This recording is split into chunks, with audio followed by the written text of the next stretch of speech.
Today is April 2nd, 2022, and we're going to continue with our reading from Mirsolav Volf's Exclusion and Embrace. We finished the introduction in the last video, where he sort of laid out his thesis, which I'll repeat for you here.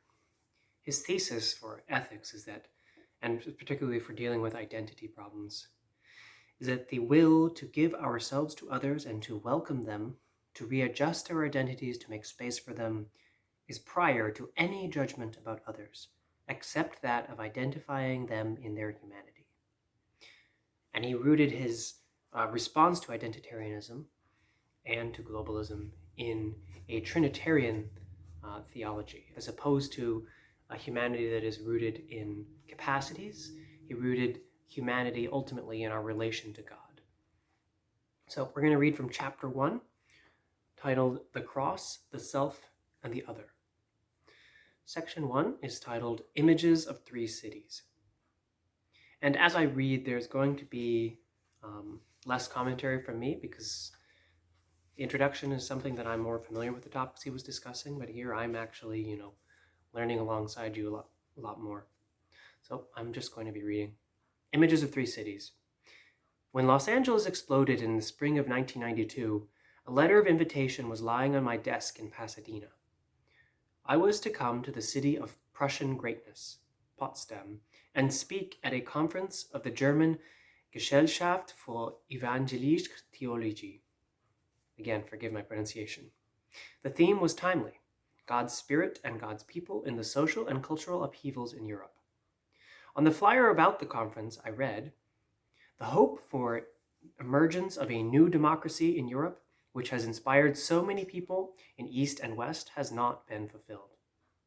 Instead, increasingly heated national conflict to the point of armed confrontation is being carried out in many countries and societies of the former Eastern Bloc. In Yugoslavia, there is a war raging in which religions and Christian confessions are also involved.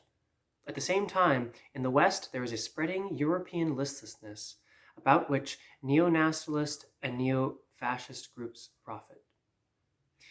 And in the reunited Germany, dangers are springing up for democracy, which until recently no one would have thought possible. A blatant and even open radical right movement demonstrating militant hostility to foreigners." So that's the description. By inviting me, a native of what used to be Yugoslavia and is now in an independent state called Croatia, the organizers were looking for a voice from the part of the world that used to be Eastern Europe, and that was still searching for a new identity. When I accepted the invitation, I had no sense of mission, not even a clear idea of what to say. During the intervening 8 months, images from 3 cities invaded my mind with a clear intention of leading there an erratic life of their own. For the most part, I managed to control the intruders, either by suppressing them or by occasionally reflecting on them. Stimulated by the visual impulses coming from TV screens and cover magazines and dailies, they would surface unexpectedly in the middle of a faculty meeting, in the lull during a dinner conversation, in the quiet of the night. Shells falling into a crowd patiently waiting for bread that was in short, very short supply. People running from the death valleys to escape snipers. Sarajevo. Scenes of Rodney King being beaten by white policemen and of Reginald Denny being dragged out of his truck by black gang members. Pictures of people running in all directions with looted goods like oversized ants. Flames engulfing whole blocks. Los Angeles. And then Berlin. Neo-Nazi skinheads marching through the city, their hands lifted occasionally in a Hitler salute, shouting, "Ausländer raus," foreigners out. That the intrusive images came from Sarajevo, Los Angeles, and Berlin was no accident.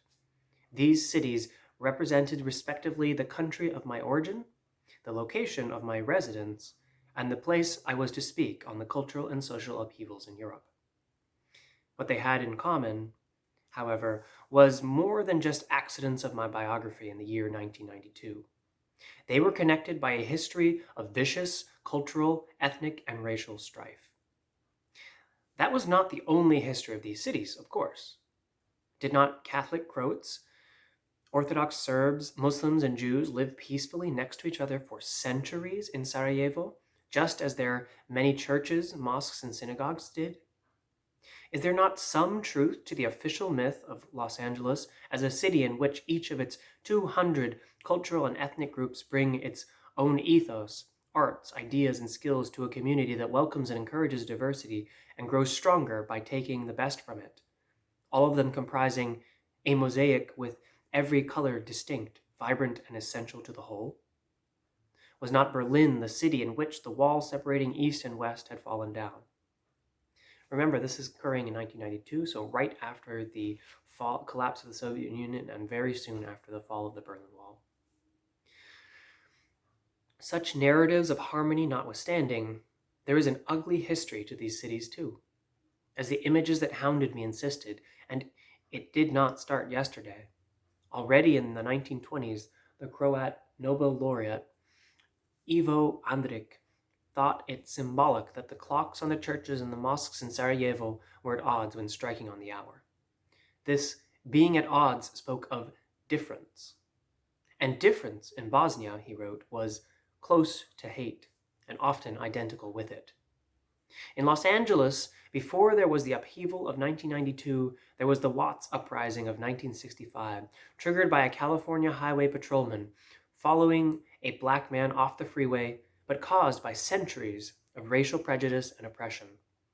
Finally, it was in Berlin that the demons of the Third Reich engineered the final solution and went about executing it with Prussian vehemence, discipline, and dutifulness.